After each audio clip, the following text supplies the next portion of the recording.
All right, guys, Catch Aids here, and I've got a blast from the past for you.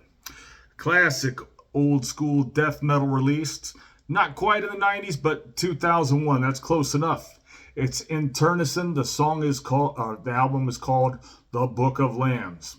Now, my old band, which was called Drawn and Quartered and renamed Bastardizer, we were supposed to play a show with Internecine and Leveled and Lacerated and some terrible Cincinnati band called Violent Disorder with two S's.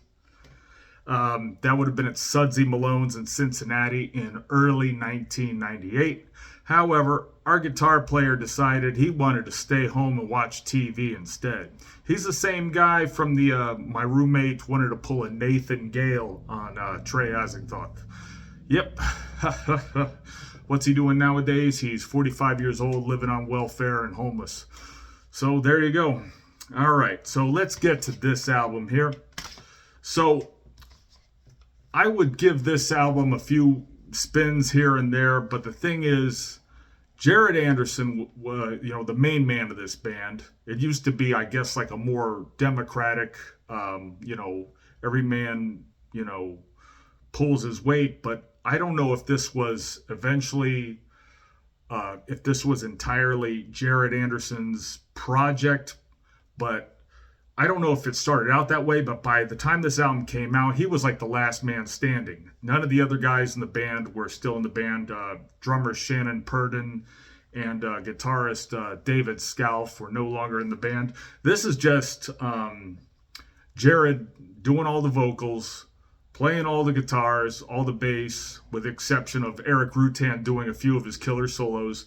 And we got drum extraordinaires, Derek Roddy and Tony Laureano. So one guy played 6 or 7 of the songs, and the rest were the other guy. I can't remember which without looking in here. But anyhow, I mean, the thing is, as good as the musicianship is, as good as everything about this is, it really isn't unique. There's nothing that's really stands out, making this, a truly classic release. I mean, if you would have told me that these were leftover Hate Eternal songs, I would have believed you. I mean, the thing is that as great as the musicianship and all that is, it doesn't stand out.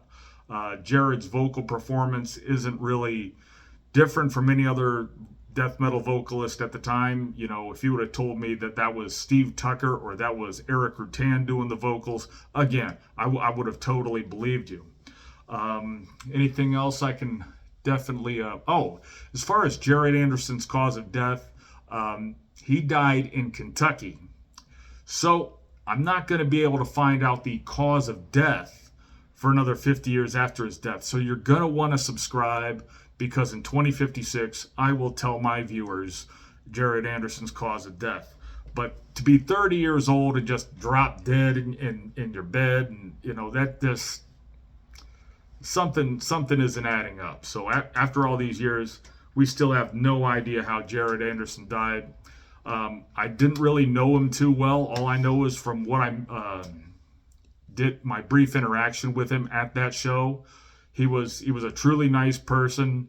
Fantastic bass player. He liked to play with chords, rather than single string bass picking.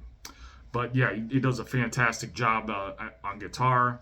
As far as another thing, he does one a cappella death metal track. So he's got multiple vocal tracks on himself with no instrumentation, and that's song number 8 on here. That's really good, and that was definitely unique at the time. It's unique nowadays too. I was considering doing such a project just of like death metal vocals, but of course I'm like, in this day and age, is anything I do really going to be that unique by today's standards? Now, if I had done such a project in the late 90s, yeah, we probably would have made a little bit of a splash. But by today's standards, there's nothing really I can do that's really that crazy or unique in death metal. I don't really have any new, fresh ideas for anybody. I've told this story before, but it bears, it's worth telling again. At the time, Formula's Fatal to the Flesh by Morbid Angel had not yet come out. And I guess, like, you know, Steve Tucker and Jared Anderson were longtime friends before either of them were in Morbid Angel, before either of them had any noteworthy success. And Jared Anderson said, yeah, I've already listened to Formula's Fatal to the Flesh, and Steve Tucker makes David Vincent sound like a woman. And at the time, we were like, whoa!